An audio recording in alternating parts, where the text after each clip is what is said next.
The Curious Incident of the Dog in the Nighttime, Disc 5. Chapter 223. And this is another description, because Siobhan said I should do descriptions, and it's a description of the advert that was on the wall of the little train station opposite me, but I can't remember all of it because I thought I was going to die. And the advert said, "Dream Holiday. Think Kuoni in Malaysia." And behind the writing there was a big photograph of two orangutans, and they were swinging on branches, and there were trees behind them, but the leaves were blurred because the camera was focusing on the orangutans and not the leaves, and the orangutans were moving. An orangutan comes from the Malaysian word orang hutan, which means man of the woods. And adverts are pictures or television programs to make you buy things like cars or Snickers, or use an internet service provider. But this was an advert to make you go to Malaysia on a holiday. And Malaysia is in Southeast Asia, and it's made up of Peninsular Malaysia and Sabah and Sarawak and Labuan, and the capital is Kuala Lumpur, and the highest mountain is Mount Kinabalu, which is 4,101 metres high, but that wasn't on the advert. And Siobhan says people go on holidays to see new things and relax. But it wouldn't make me relaxed, and you can see new things by looking at Earth under a microscope, or drawing the shape of the solid made when three circular rods of equal thickness intersect at right angles. And I think that there are so many things just in one house that it would take years to think about all of them properly. And also, a thing is interesting because of thinking about it, and not because of it being new.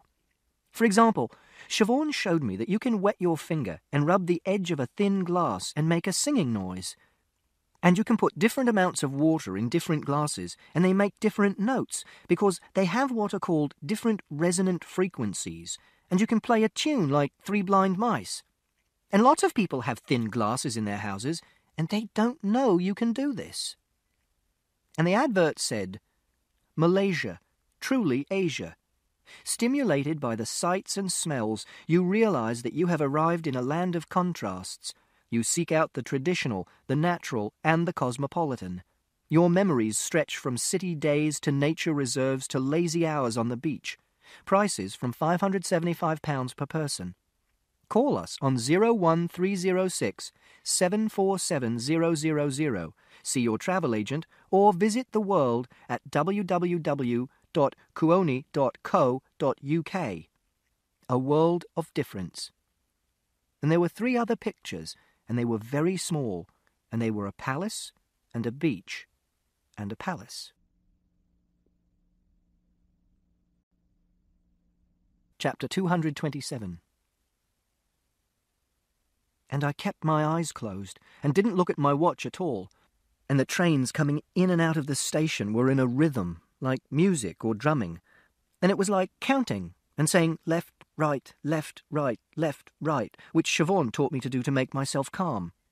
And I was saying in my head, train coming, train stopped, train going, silence, train coming, train stopped, train going, as if the trains were only in my mind. And normally I don't imagine things that aren't happening because it's a lie and it makes me feel scared. But it was better than watching the trains coming in and out of the station, because that made me feel even more scared. And I didn't open my eyes, and I didn't look at my watch. And it was like being in a dark room with the curtains closed so I couldn't see anything, like when you wake up at night and the only sounds you hear are the sounds inside your head. And that made it better, because it was like the little station wasn't there, outside my head, but I was in bed and I was safe. And then the silences between the trains coming and going got longer and longer. And I could hear that there were fewer people in the little station when the train wasn't there. So I opened my eyes and I looked at my watch and it said 8:07 p.m.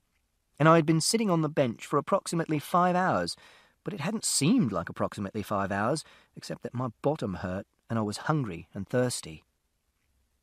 And then I realized that Toby was missing, because he wasn't in my pocket, and I didn't want him to be missing, because we weren't in Father's house or Mother's house, and there wasn't anyone to feed him in the little station, and he'd die, and he might get run over by a train. And then I looked up at the ceiling, and I saw that there was a long black box which was a sign, and it said, 1. Harrow and Weldstone, 2 minutes. 3. Queen's Park, 7 minutes. And then the bottom line scrolled up and disappeared, and a different line scrolled up into its place, and the sign said 1. Harrow and Wealdstone, 1 minute. 2. Willesden Junction, 4 minutes. And then it changed again, and it said 1. Harrow and Wealdstone. Stand back, train approaching. And then I heard the sound like sword fighting and the roaring of a train coming into the station, and I worked out that there was a big computer somewhere, and it knew where all the trains were, and it sent messages to the black boxes in the little stations to say when the trains were coming. And that made me feel better, because everything had an order and a plan. And then the train came into the little station, and it stopped, and 5 people got onto the train, and another person ran into the little station and got on, and 7 people got off the train, and then the doors closed automatically, and the train went away. And when the next train came, I wasn't so scared anymore, because the sign said, train approaching, so I knew it was going to happen. And then I decided that I'd look for Toby, because there were only 3 people in the little station. So I stood up, and I looked up and down the little station, and in the doorways that went into the tunnels, but I couldn't see him anywhere. And then I looked down into the black lower down bit where the rails were. And then I saw 2 mice, and they were black because they were covered in dirt. And I liked that, because I like mice and rats. But they weren't Toby, so I carried on looking. And then I saw Toby, and he was also in the lower down bit where the rails were, and I knew he was Toby, because he was white, and he had a brown egg shape on his back. So I climbed down off the concrete. And he was eating a bit of rubbish that was an old sweet paper, and someone shouted, "Jesus, what are you doing?" And I bent down to catch Toby, but he ran off, and I walked after him, and I bent down again, and I said, "Toby, Toby, Toby," and I held out my hand so that he could smell my hand and smell that it was me. And someone said, "Get out of there, for fuck's sake!" And I looked up, and it was a man who was wearing a green raincoat, and he had black shoes, and his socks were showing, and they were grey with little diamond patterns on them. And I said, "Toby, Toby," but he ran off again. And the man with the diamond patterns on his socks tried to grab my shoulder, so I screamed. And then I heard the sound like sword fighting, and Toby started running again. But this time he ran the other way, which was past my feet, and I grabbed at him, and I caught him by the tail. And the man with the diamond patterns on his socks said, "Oh, Christ, oh, Christ." And then I heard the roaring, and I lifted Toby up and grabbed him with both hands, and he bit me on my thumb, and there was blood coming out, and I shouted, and Toby tried to jump out of my hands. And then the roaring got louder, and I turned round, and I saw the train coming out of the tunnel, and I was going to be run over and killed, so I tried to climb up onto the concrete, but it was high, and I was holding Toby in both my hands. And then the man with the diamond patterns on his socks grabbed hold of me and pulled me, and I screamed. But he kept pulling me, and he pulled me up onto the concrete, and we fell over, and I carried on screaming because he'd hurt my shoulder. And then the train came into the station, and I stood up, and I ran to the bench again, and I put Toby into the pocket inside my jacket, and he went very quiet, and he didn't move. And the man with the diamond patterns on his socks was standing next to me, and he said, "What the fuck do you think you were playing at?"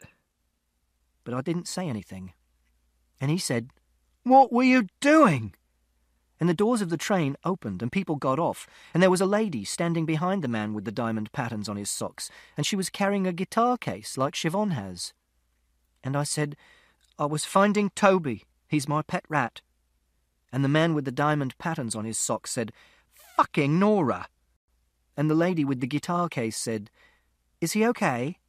And the man with the diamond patterns on his socks said, "Him? Thanks a fucking bundle. Jesus Christ, a pet rat. Oh, shit, my train." And then he ran to the train, and he banged on the door, which was closed, and the train started to go away, and he said, "Fuck."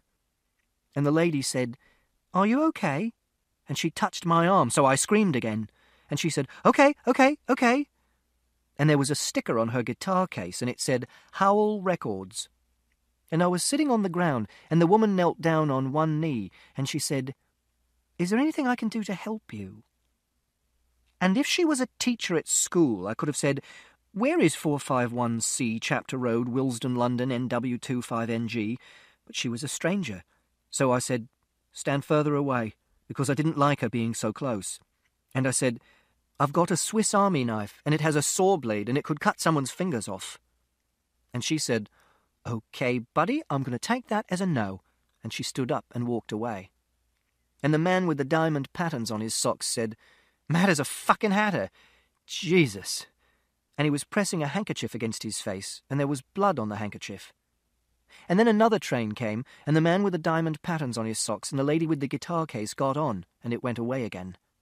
And then 8 more trains came, and I decided that I'd get onto a train, and then I'd work out what to do.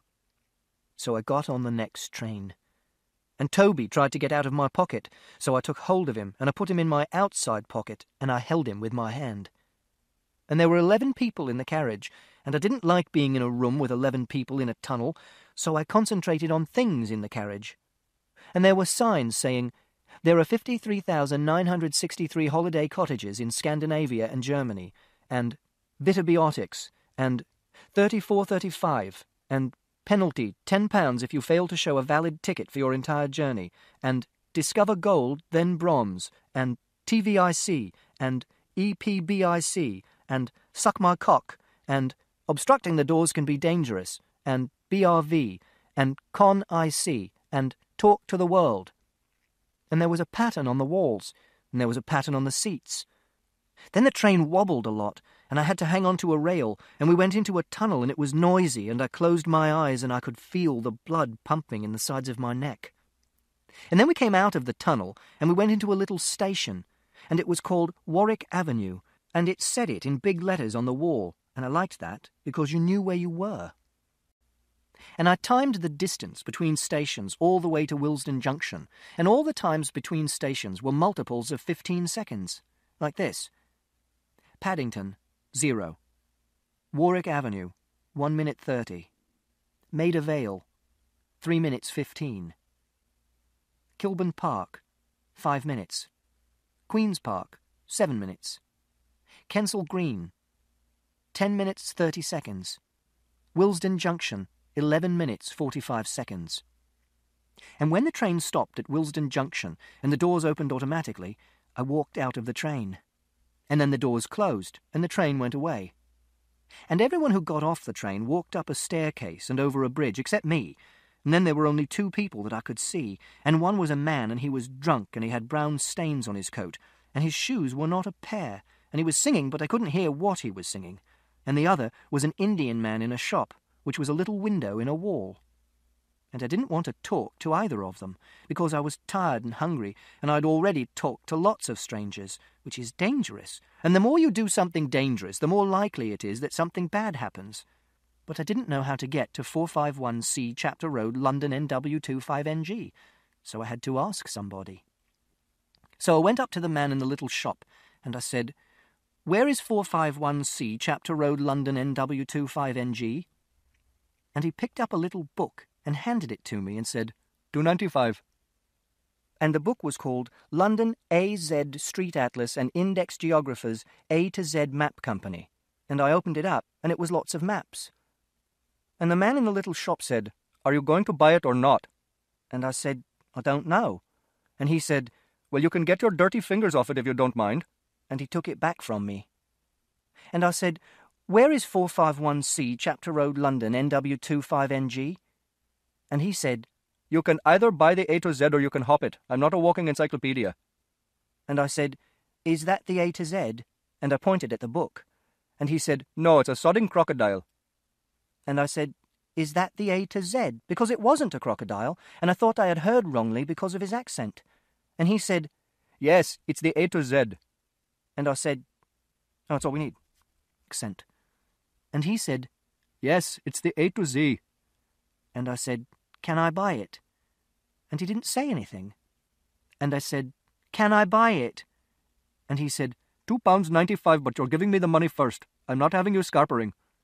And then I realised that he meant £2.95 when he said £2.95.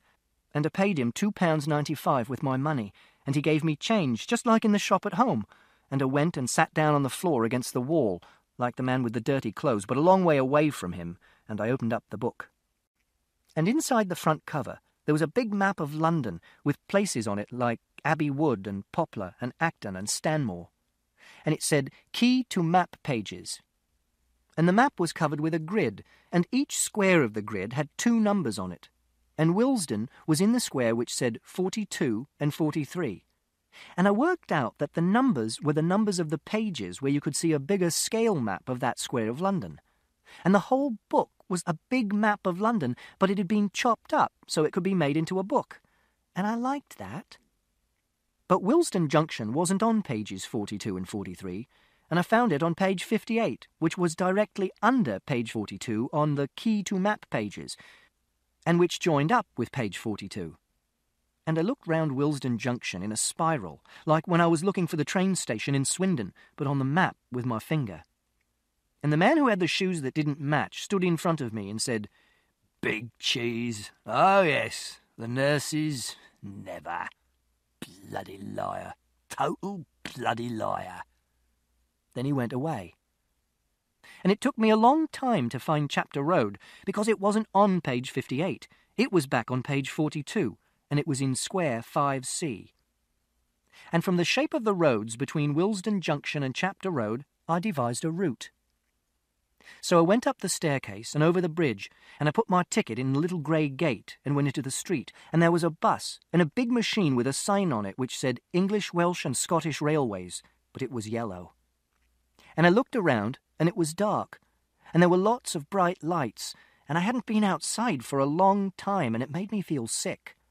And I kept my eyelids very close together, and I just looked at the shape of the roads, and then I knew which roads were Station Approach and Oak Lane, which were the roads I had to go along.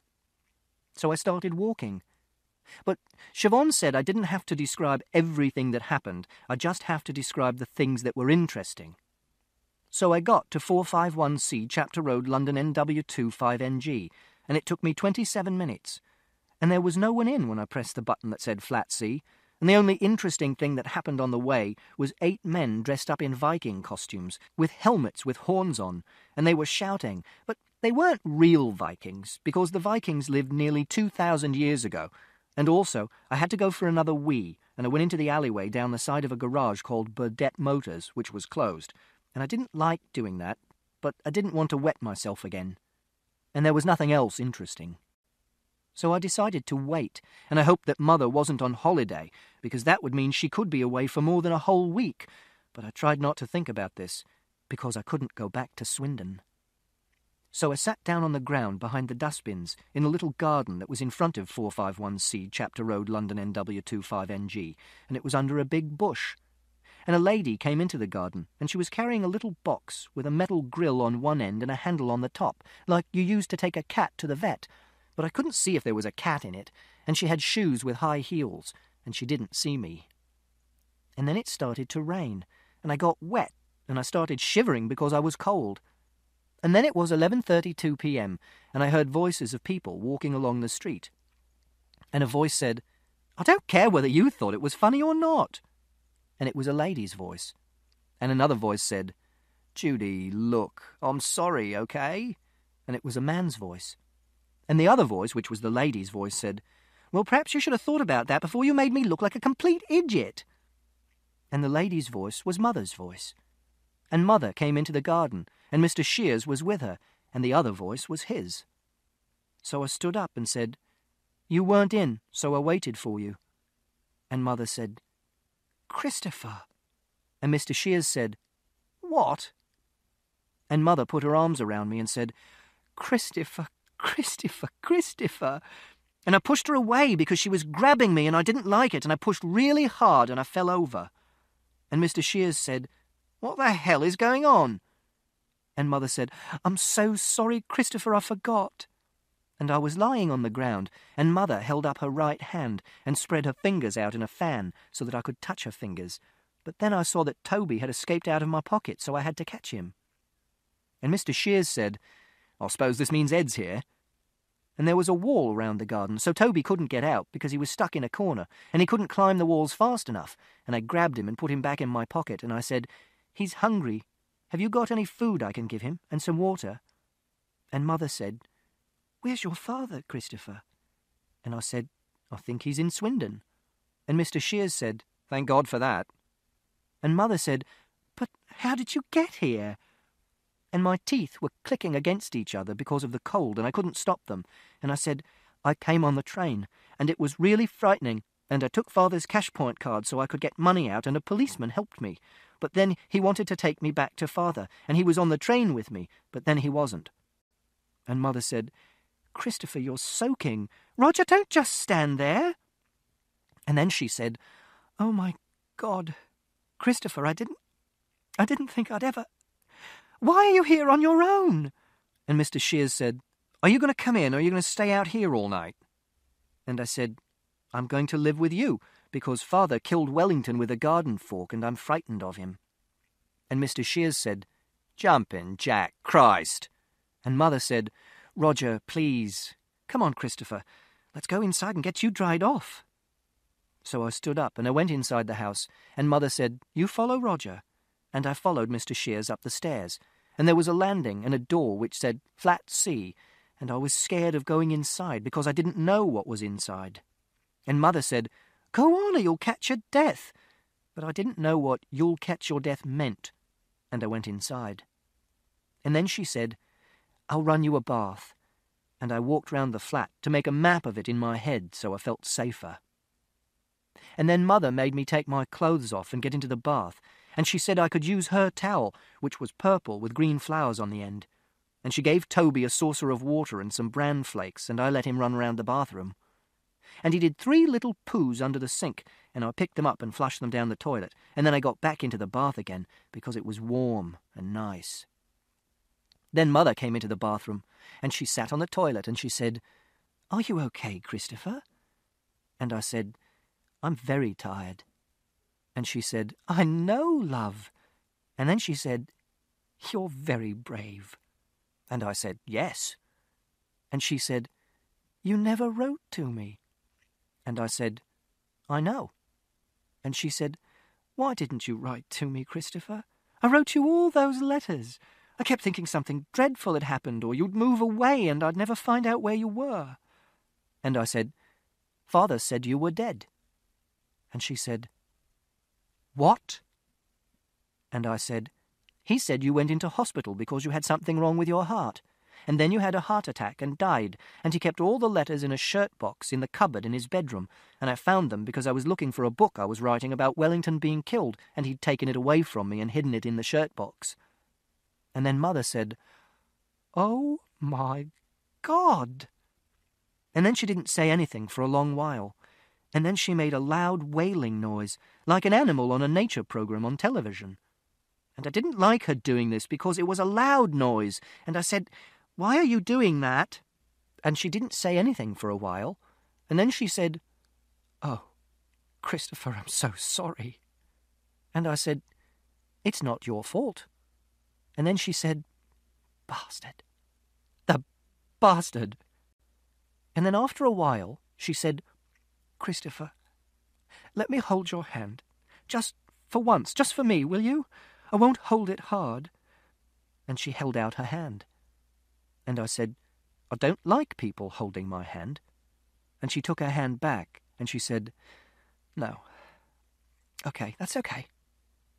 And then she said, Let's get you out of the bath and dried off, okay? And I got out of the bath and dried myself with the purple towel.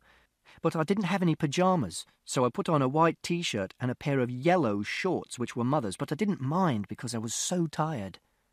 And while I was doing this, Mother went into the kitchen and heated up some tomato soup because it was red. And then I heard someone opening the door of the flat, and there was a strange man's voice outside, so I locked the bathroom door. And there was an argument outside, and a man said, I need to speak to him. And Mother said, He's been through enough today already. And the man said, I know, but I still need to speak to him. And Mother knocked on the door and said a policeman wanted to talk to me and I had to open the door. And she said she wouldn't let him take me away, and she promised. So I picked Toby up and opened the door. And there was a policeman outside the door, and he said, Are you Christopher Boone? And I said I was. And he said, Your father says you've run away, is that right? And I said, Yes.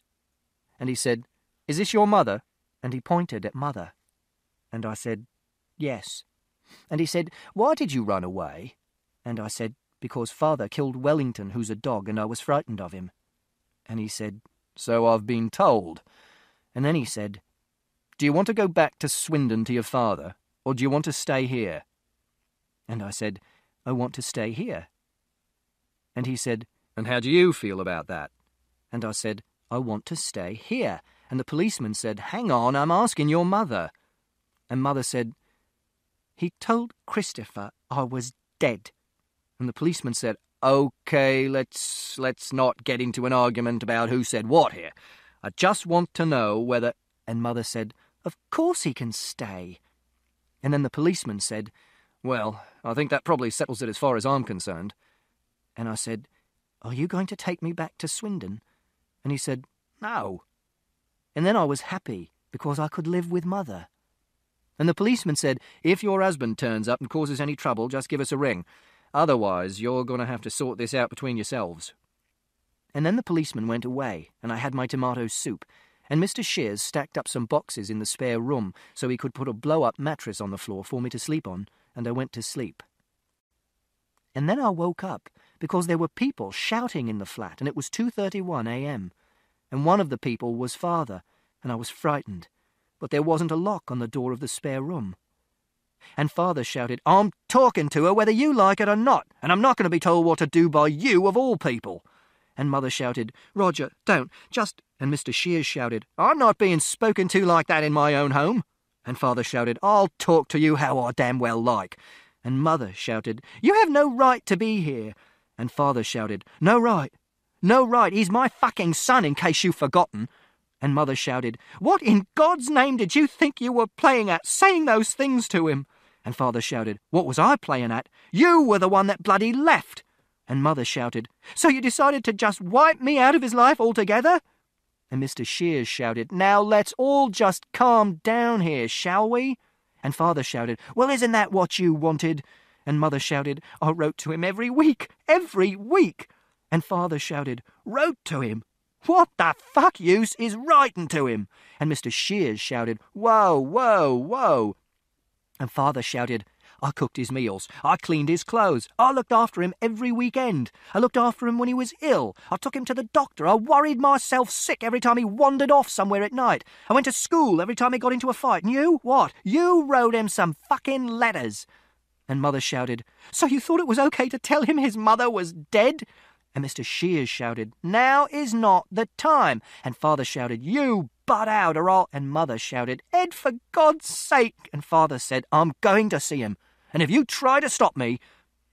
And then Father came into my room. But I was holding my Swiss Army knife with the blade out in case he grabbed me.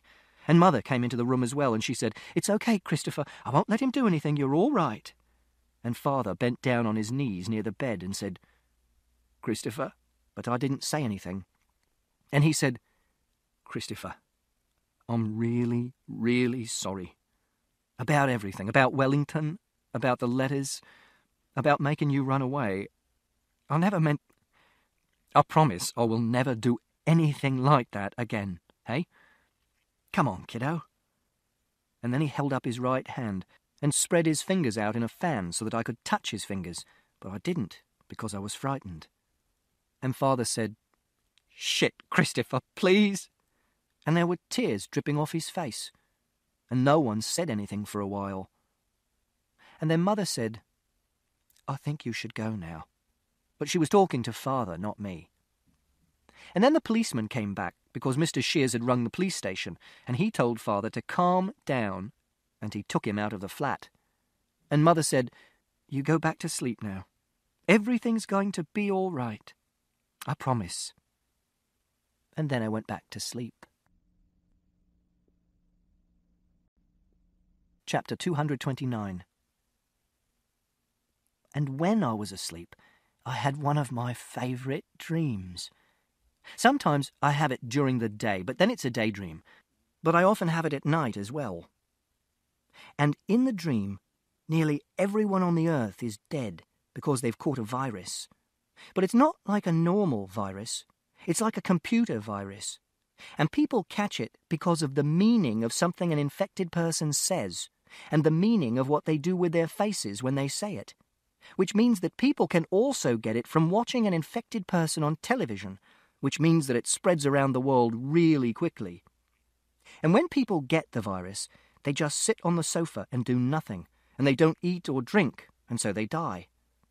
But sometimes I have different versions of the dream, like when you can see two versions of a film, the ordinary one and the director's cut, like Blade Runner. And in some versions of the dream, the virus makes them crash their cars or walk into the sea and drown or jump into rivers.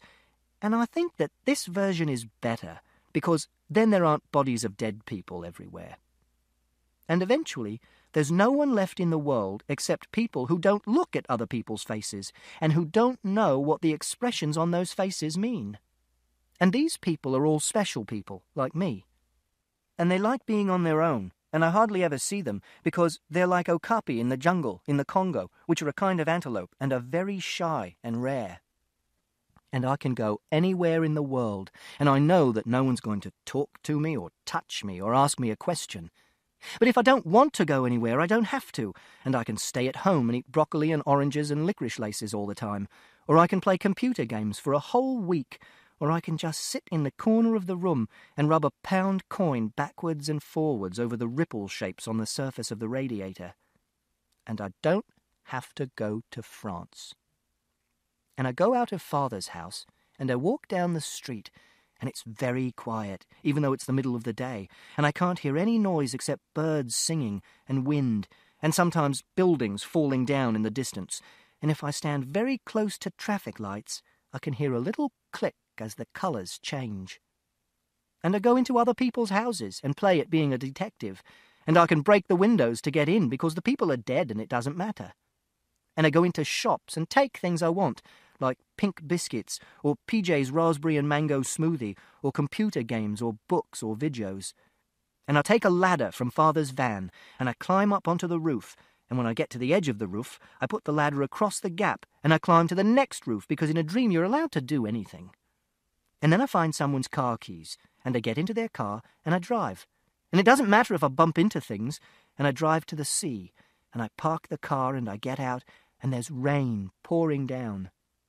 And I take an ice cream from a shop and eat it, and then I walk down to the beach, and the beach is covered in sand and big rocks, and there's a lighthouse on a point, but the light isn't on because the lighthouse keeper's dead. And I stand in the surf, and it comes up and over my shoes, and I don't go swimming in case there are sharks, and I stand and look at the horizon, and I take out my long metal ruler, and I hold it up against the line between the sea and the sky, and I demonstrate that the line is a curve and the earth is round. And the way the surf comes up and over my shoes and then goes down again is in a rhythm, like music or drumming. And then I get some dry clothes from the house of a family who are dead, and I go home to Father's house, except it's not Father's house anymore, it's mine. And I make myself some gobi aloo sag with red food colouring in, and some strawberry milkshake for a drink, and then I watch a video about the solar system, and I play some computer games, and I go to bed.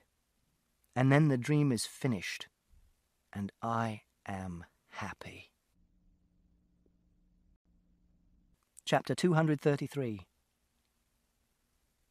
The next morning, I had fried tomatoes for breakfast, and a tin of green beans which Mother heated up in a saucepan. In the middle of breakfast, Mr. Shears said, "OK, he can stay for a few days." And Mother said, "He can stay as long as he needs to stay." And Mr. Shears said, "This flat is hardly big enough for 2 people, let alone 3. And Mother said, "He can't understand what you're saying, you know." And Mr. Shears said, "What's he going to do? There's no school for him to go to. We've both got jobs. It's bloody ridiculous." And Mother said, "Roger, that's enough." And then she made me some Red Zinger herbal tea with sugar in it, but I didn't like it. And she said, "You can stay for as long as you want to stay." And after Mr. Shears had gone to work, she made a telephone call to the office and took what's called compassionate leave, which is when someone in your family dies or is ill. Then she said we had to go and buy some clothes for me to wear, and some pyjamas and a toothbrush and a flannel. So we went out of the flat and we walked to the main road, which was Hill Lane, which was the A4088, and it was really crowded, and we caught a number 266 bus to Brent Cross Shopping Centre. except there were too many people in John Lewis, and I was frightened, and I lay down on the floor next to the wristwatches, and I screamed, and Mother had to take me home in a taxi. Then she had to go back to the shopping centre to buy me some clothes and some pyjamas and a toothbrush and a flannel, so I stayed in the spare room while she was gone, because I didn't want to be in the same room as Mr. Shears, because I was frightened of him. And when Mother got home, she brought me a glass of strawberry milkshake and showed me my new pyjamas, and the pattern on them was 5-pointed blue stars on a purple background. And I said, I have to go back to Swindon. And Mother said, Christopher, you've only just got here. And I said, I have to go back because I have to sit my maths A-level. And Mother said, You're doing maths A-level? And I said, Yes, I'm taking it on Wednesday and Thursday and Friday next week. And Mother said, God. And I said, The Reverend Peters is going to be the invigilator. And Mother said, I mean, that's really good. And I said, I'm going to get an A grade, and that's why I have to go back to Swindon, except I don't want to see Father, so I have to go to Swindon with you. Then Mother put her hands over her face and breathed out hard, and she said, I don't know whether that's going to be possible. And I said, But I have to go. And Mother said, Let's talk about this some other time, okay? And I said, Okay, but I have to go to Swindon. And she said, Christopher, please. And I drank some of my milkshake. And later on, at 10:31 p.m., I went out onto the balcony to find out whether I could see any stars, but there weren't any because of all the clouds and what's called light pollution, which is light from street lights and car headlights and floodlights and lights in buildings reflecting off tiny particles in the atmosphere and getting in the way of light from the stars. So I went back inside. But I couldn't sleep, and I got out of bed at 2:07 a.m., and I felt scared of Mr. Shears, so I went downstairs and out of the front door into Chapter Road. And there was no one in the street, and it was quieter than it was during the day, even though you could hear traffic in the distance and sirens, so it made me feel calmer. And I walked down Chapter Road and looked at all the cars, and the patterns the phone wires made against the orange clouds, and the things that people had in their front gardens, like a gnome and a cooker and a tiny pond and a teddy bear. Then I heard two people coming along the road, so I crouched down between the end of a skip and a Ford Transit van, and they were talking in a language that wasn't English, but they didn't see me. And there were two tiny brass cogs in the dirty water in the gutter by my feet, like cogs from a wind-up watch. And I liked it between the skip and the Ford Transit van, so I stayed there for a long time. And I looked out at the street, and the only colours you could see were orange and black and mixtures of orange and black, and you couldn't tell what colours the cars would be during the day. And I wondered whether you could tessellate crosses, and I worked out that you could by imagining a picture in my head. And then I heard Mother's voice, and she was shouting, Christopher! Christopher! And she was running down the road, so I came out from between the skip and the Ford Transit van, and she ran up to me and said, Jesus Christ! And she stood in front of me and pointed a finger at my face and said, If you ever do that again, I swear to God, Christopher, I'll love you, but I don't know what I'll do. So she made me promise never to leave the flat on my own, because it was dangerous, and because you couldn't trust people in London because they were strangers. And the next day she had to go to the shops again, and she made me promise not to answer the door if anyone rang the bell. And when she came back, she brought some food pellets for Toby and 3 Star Trek videos, and I watched them in the living room until Mr. Shears came home, and then I went into the spare room again. And I wished that 451C Chapter Road, London, NW25NG had a garden, but it didn't. And the day after that, the office where Mother worked rang and told her she couldn't come back to work because they had got someone else to do her job for her, and she was really angry, and she said that it was illegal and she was going to complain. But Mr. Shears said, Don't be a bloody fool, it was a temporary job, for Christ's sake. And when Mother came into the spare room before I went to sleep, I said, I have to go to Swindon to take my A-level.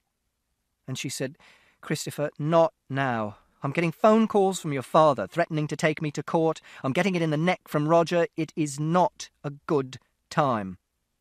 And I said, But I have to go because it's been arranged, and the Reverend Peters is going to invigilate.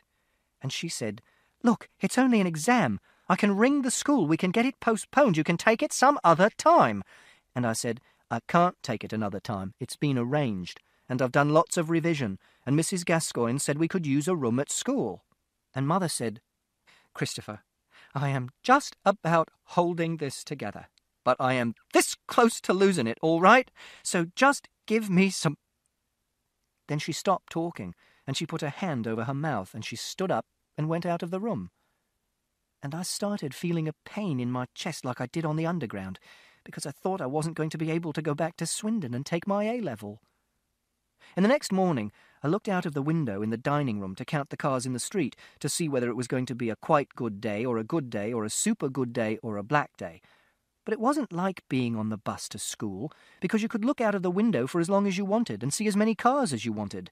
And I looked out of the window for 3 hours, and I saw 5 red cars in a row, and 4 yellow cars in a row, which meant it was both a good day and a black day, so the system didn't work anymore. But if I concentrated on counting the cars, it stopped me thinking about my A-level and the pain in my chest. And in the afternoon, Mother took me to Hampstead Heath in a taxi, and we sat on top of a hill and looked at the planes coming into Heathrow Airport in the distance. And I had a red ice lolly from an ice cream van. And Mother said she had rung Mrs. Gascoigne and told her that I was going to take my maths A-levels next year. So I threw my red ice lolly away, and I screamed for a long time, and the pain in my chest hurt so much that it was hard to breathe. And a man came up and asked if I was okay, and Mother said, "Well, what does it look like to you?" And he went away. And then I was tired from screaming, and Mother took me back to the flat in another taxi. And the next morning was Saturday, and she told Mr. Shears to go out and get me some books about science and maths from the library. And they were called 100 Number Puzzles and The Origins of the Universe and Nuclear Power. But they were for children, and they weren't very good, so I didn't read them. And Mr. Shears said, "Well, it's nice to know my contribution's appreciated." And I hadn't eaten anything since I threw away the red ice lolly on Hampstead Heath, so Mother made me a chart with stars on it, like when I was very small. And she filled a measuring jug with Complan and strawberry flavouring, and I got a bronze star for drinking 200 millilitres, and a silver star for drinking 400 millilitres, and a gold star for drinking 600 millilitres.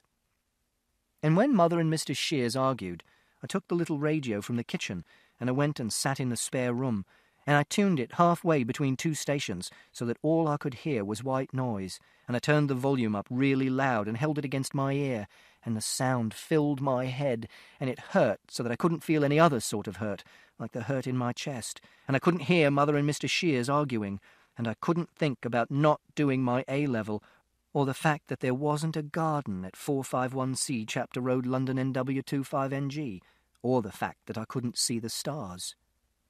And then it was Monday, and it was very late at night, and Mr. Shears came into my room and woke me up. And he'd been drinking beer, because he smelled like Father did when he'd been drinking beer with Rodri. And he said, "You think you're so fucking clever, don't you? Don't you ever think about other people for 1 second, eh?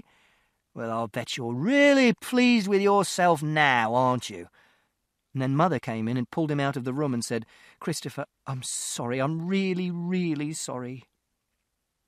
The next morning, after Mr. Shears had gone to work, Mother packed lots of her clothes into 2 suitcases and told me to come downstairs and bring Toby and get into the car. And she put the suitcases into the boot and we drove off. But it was Mr. Shears' car, and I said, "Are you stealing the car?" And she said, "I'm just borrowing it." And I said, "Where are we going?" And she said, "We're going home." And I said, "Do you mean home in Swindon?" And she said, "Yes." And I said, "Is Father going to be there?" And she said, "Please, Christopher, don't give me any hassle right now, okay?" And I said, "I don't want to be with Father." And she said, Just, it's going to be all right, Christopher, okay? It's going to be all right." And I said, "Are we going back to Swindon so I can do my maths A-level?" And Mother said, "What?" And I said, "I'm meant to be doing my maths A-level tomorrow." And Mother spoke very slowly, and she said, "We are going back to Swindon because if we stay in London any longer, someone was going to get hurt, and I don't necessarily mean you." And I said, "What do you mean?" and she said, "Now I need you to be quiet for a while." And I said, "How long do you want me to be quiet for?" And she said, "Jesus." And then she said, "Half an hour, Christopher. I need you to be quiet for half an hour." And we drove all the way to Swindon, and it took 3 hours 12 minutes, and we had to stop for petrol, and Mother bought me a Milky Bar, but I didn't eat it. And we got caught in a long traffic jam, which was caused by people slowing down to look at an accident on the other carriageway. And I tried to work out a formula to determine whether a traffic jam would be caused just by people slowing down, and how this was influenced by A, the density of traffic, and B, the speed of the traffic, and C, how quickly drivers braked when they saw the brake lights of the car in front coming on. But I was too tired because I hadn't slept the night before, because I was thinking about not being able to do my maths A-level. So I fell asleep. And when we got to Swindon, Mother had keys to the house, and we went in, and she said, "Hello?" But there was no one there because it was 1:23 p.m. And I was frightened, but Mother said I'd be safe, so I went up to my room and closed the door.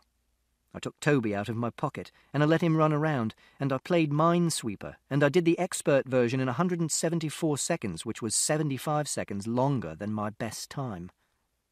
And then it was 6:35 p.m., and I heard Father come home in his van, and I moved the bed up against the door so he couldn't get in, and he came into the house, and he and Mother shouted at each other. And Father shouted, "How the fuck did you get in here?" And Mother shouted, "This is my house too, in case you've forgotten." And Father shouted, "Is your fucking fancy man here as well?" And then I picked up the bongo drums that Uncle Terry had bought me, and I knelt down in the corner of the room, and I pressed my head into the join between the two walls, and I banged the drums, and I groaned, and I carried on doing this for an hour, and then Mother came into the room and said Father had gone. And she said that Father had gone to stay with Rodri for a while, and we would get a place to live of our own in the next few weeks. Then I went into the garden, and I found Toby's cage behind the shed, and I brought it inside, and I cleaned it, and put Toby back in it. And I asked Mother if I could do my maths A-level the next day. And she said, "I'm sorry, Christopher." And I said, "Can I do my maths A-level?" And she said, "You're not listening to me, are you, Christopher?" And I said, "I'm listening to you." And Mother said, "I told you. I rang your headmistress. I told her you were in London. I told her you'd do it next year." And I said, "But I'm here now, and I can take it." And Mother said, "I'm sorry, Christopher. I was trying to do things properly. I was trying not to mess things up." And my chest began hurting again, and I folded my arms, and I rocked backwards and forwards and groaned. And Mother said, "I didn't know we'd be coming back." But I carried on groaning and rocking backwards and forwards, and Mother said, "Come on, this isn't going to solve anything." Then she asked if I wanted to watch one of my Blue Planet videos about life under the Arctic ice or the migration of humpback whales. But I didn't say anything, because I knew I wasn't going to be able to do my maths A-level, and it was like pressing your thumbnail against a radiator when it's really hot and the pain starts and it makes you want to cry, and the pain keeps hurting even when you take your thumb away from the radiator. Then Mother made me some carrots and broccoli and ketchup, but I didn't eat them. And I didn't sleep that night either. The next day, Mother drove me to school in Mr. Shear's car because we missed the bus. And when we were getting into the car, Mrs. Shears came across the road and said to Mother, "You've got a fucking nerve." And Mother said, "Get into the car, Christopher." But I couldn't get into the car because the door was locked. And Mrs. Shears said, "So, has he finally dumped you too?" Then Mother opened her door and got into the car and unlocked my door, and I got in and we drove away. And when we got to school, Siobhan said, "So, you're Christopher's mother?" And Siobhan said that she was glad to see me again, and she asked if I was okay, and I said I was tired. And Mother explained that I was upset because I couldn't do my maths A-level, so I hadn't been eating properly or sleeping properly.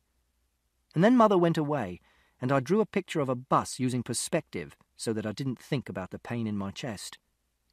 And after lunch, Siobhan said that she had spoken to Mrs. Gascoigne, and she still had my A-level papers in 3 sealed envelopes in her desk. So I asked if I could still do my A-level. And Siobhan said, "I think so. We're going to ring the Reverend Peters this afternoon and make sure he can still come in and be your invigilator. And Mrs. Gascoigne is going to write a letter to the examination board to say that you're going to take the exam after all. And hopefully they'll say that that's okay. But we can't know that for sure." Then she stopped talking for a few seconds. "I thought I should tell you now, so you could think about it." And I said, "So I could think about what?" And she said, "Is this what you want to do, Christopher?" And I thought about the question, and I wasn't sure what the answer was, because I wanted to do my Maths A-level, but I was very tired, and when I tried to think about maths, my brain didn't work properly, and when I tried to remember certain facts, like the logarithmic formula for the approximate number of prime numbers not greater than x, I couldn't remember them, and this made me frightened. And Siobhan said, "You don't have to do it, Christopher. If you say you don't want to do it, no one's going to be angry with you. And it won't be wrong or illegal or stupid. It will just be what you want, and that will be fine." And I said, "I want to do it, because I don't like it when I put things in my timetable and I have to take them out again, because when I do that, it makes me feel sick." And Siobhan said, "Okay." And she rang the Reverend Peters, and he came into school at 3:27 p.m, and he said, "So, young man, are we ready to roll?" And I did paper 1 of my Maths A-level, sitting in the art room. And Reverend Peters was the invigilator, and he sat at a desk while I did the exam, and he read a book called The Cost of Discipleship by Dietrich Bonhoeffer, and ate a sandwich. And in the middle of the exam he went and smoked a cigarette outside the window, but he watched me through the window in case I cheated. And when I opened the paper and read through it, I couldn't think how to answer any of the questions, and also I couldn't breathe properly. And I wanted to hit somebody or stab them with my Swiss Army knife, but there wasn't anyone to hit or stab with my Swiss Army knife except the Reverend Peters, and he was very tall, and if I hit him or stabbed him with my Swiss Army knife, he wouldn't be my invigilator for the rest of the exam. So I took deep breaths like Siobhan said I should do when I want to hit someone in school, and I counted 50 breaths and did cubes of the cardinal numbers as I counted, like this.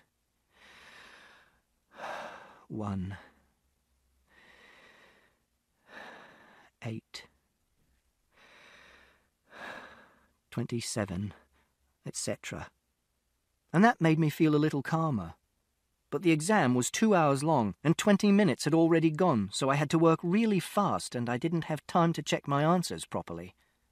And that night, just after I got home, Father came back to the house, and I screamed, but Mother said she wouldn't let anything bad happen to me, and I went into the garden and lay down and looked at the stars in the sky and made myself negligible. And when Father came out of the house, he looked at me for a long time, and then he punched the fence and made a hole in it, and went away. And I slept a little bit that night, because I was doing my Maths A-level, and I had some spinach soup for supper. And the next day I did paper 2, and the Reverend Peters read The Cost of Discipleship by Dietrich Bonhoeffer, but this time he didn't smoke a cigarette, and Siobhan made me go into the toilets before the exam and sit on my own and do breathing and counting. And I was playing The 11th Hour on my computer that evening when a taxi stopped outside the house. Mr. Shears was in the taxi, and he got out of the taxi and threw a big cardboard box of things belonging to Mother onto the lawn. And they were a hairdryer and some knickers and some L'Oreal shampoo and a box of muesli and 2 books, Diana, Her True Story by Andrew Morton and Rivals by Jilly Cooper, and a photograph of me in a silver frame, and the glass in the photograph frame broke when it fell onto the grass. Then he got some keys out of his pocket and got into his car and drove away, and Mother ran out of the house, and she ran into the street and shouted, "Don't fucking bother coming back either!" And she threw the box of muesli, and it hit the boot of his car as he drove away, and Mrs. Shears was looking out of her window when Mother did this. The next day I did paper 3, and the Reverend Peters read the Daily Mail and smoked 3 cigarettes. And this was my favourite question. Prove the following result. A triangle with sides that can be written in the form n squared plus 1, n squared minus 1, and 2n, where n is greater than 1, is right-angled. Show, by means of a counterexample, that the converse is false. And I was going to write out how I answered the question, except Siobhan said that it wasn't very interesting, but I said it was. And she said people wouldn't want to read the answers to a maths question in a book, and she said I could put the answer in an appendix, which is an extra chapter at the end of a book, which people can read if they want to. And then my chest didn't hurt so much, and it was easier to breathe. But I still felt sick because I didn't know if I'd done well in the exam, and because I didn't know if the examination board would allow my paper to be considered after Mrs. Gascoigne had told them I wasn't going to take it. And it's best if you know a good thing is going to happen, like an eclipse or getting a microscope for Christmas, and it's bad if you know a bad thing is going to happen, like having a filling or going to France. But I think it's worse if you don't know whether it's a good thing or a bad thing which is going to happen. And Father came round to the house that night, and I was sitting on the sofa watching University Challenge and just answering the science questions, and he stood in the doorway of the living room, and he said, "Don't scream, okay, Christopher? I'm not going to hurt you." And Mother was standing behind him, so I didn't scream. Then he came a bit closer to me, and he crouched down like you do with dogs to show that you're not an aggressor, and he said, "I wanted to ask you how the exam went." But I didn't say anything. And Mother said, "Tell him, Christopher." But I still didn't say anything. And Mother said, "Please, Christopher." So I said, "I don't know if I got all the questions right, because I was really tired and I hadn't eaten any food, so I couldn't think properly." And then Father nodded, and he didn't say anything for a short while. Then he said, "Thank you." And I said, "What for?" And he said, "Just thank you." Then he said, "I'm very proud of you, Christopher. Very proud. I'm sure you did really well." And then he went away, and I watched the rest of University Challenge. And the next week, Father told Mother she had to move out of the house, but she couldn't because she didn't have any money to pay rent for a flat. And I asked if Father would be arrested and go to prison for killing Wellington, because we could live in the house if he was in prison. But Mother said the police would only arrest Father if Mrs. Shears did what's called pressing charges, which is telling the police you want them to arrest someone for a crime, because the people don't arrest people for little crimes unless you ask them, and Mother said that killing a dog was only a little crime. But then everything was okay, because Mother got a job on the till in a garden centre, and the doctor gave her pills to take every morning to stop her feeling sad, except that sometimes they made her dizzy and she fell over if she stood up too fast. So we moved into a room in a big house that was made of red bricks, and the bed was in the same room as the kitchen, and I didn't like it because it was small and the corridor was painted brown and there was a toilet and a bathroom that other people used, and Mother had to clean it before I used it or I wouldn't use it, and sometimes I wet myself because other people were in the bathroom. And the corridor outside the room smelled like gravy and the bleach they used to clean the toilets at school, and inside the room it smelled like socks and pine air freshener. And I didn't like waiting to find out about my maths A-level.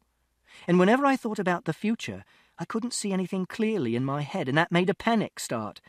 So Siobhan said I shouldn't think about the future. She said, just think about today. Think about things that have happened, especially about good things that have happened. And one of the good things was that Mother bought me a wooden puzzle, and you had to detach the top part of the puzzle from the bottom part, and it was really difficult. And another good thing was that I helped Mother paint her room white with a hint of wheat, except I got paint in my hair, and she wanted to wash it out by rubbing shampoo on my head when I was in the bath, but I wouldn't let her, so there was paint in my hair for 5 days, and then I cut it out with a pair of scissors.